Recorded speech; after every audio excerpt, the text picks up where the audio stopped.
Assalamualaikum warahmatullahi wabarakatuh. Perkenalkan, nama saya Maulana, Prodi S1 Teknologi Informasi. Saya ingin mempresentasikan pengertian tentang tata kelola teknologi informasi. Ya, yang pertama, pengertian dan definisi pengetahuan menurut para ahli. Secara umum, pengetahuan dapat diartikan suatu informasi yang telah diketahui berdasarkan atas seseorang. Jika melihat dari penjelasan lainnya, pengetahuan memiliki arti berbagi hasil yang dapat ditemukan kepada seseorang berdasarkan hasil akal dan pengamatan. Pengetahuan akan didapatkan pada seseorang dengan menggunakan kecerdasan dalam mengenali berbagai objek serta peristiwa tertentu meski sebelumnya tidak pernah dirasakan atau dilihat.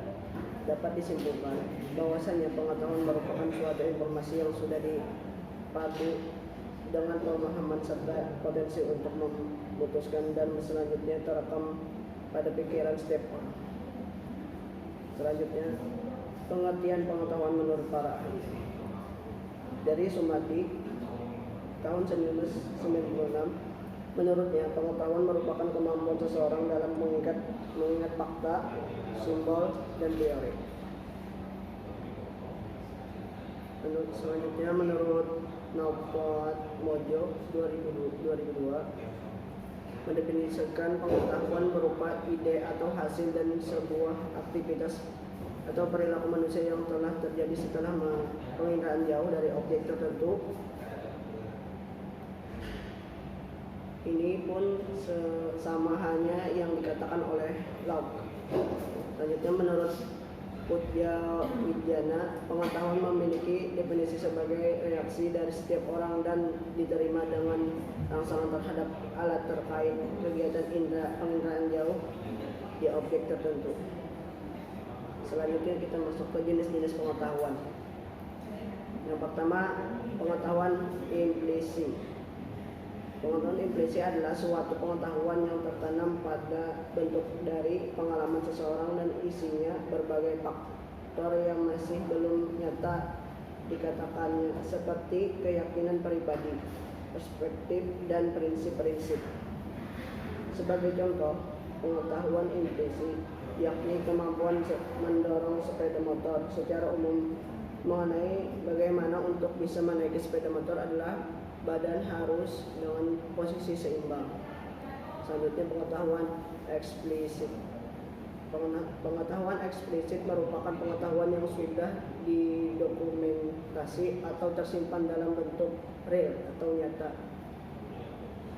yakni berupa media atau sejenisnya.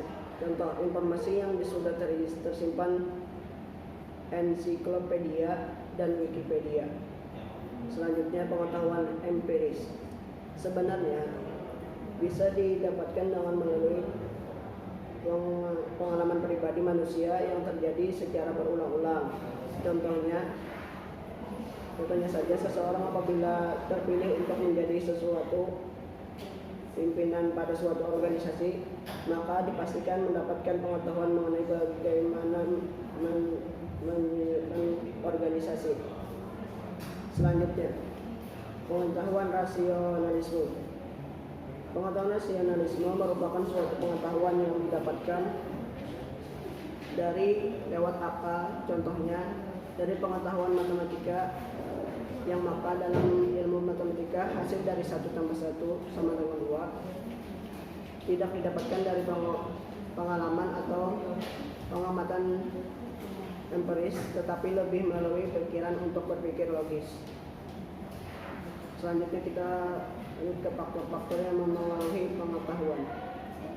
Faktor-faktor yang mempengaruhi pengetahuan terbagi menjadi 3, yaitu pendidikan, media, dan informasi.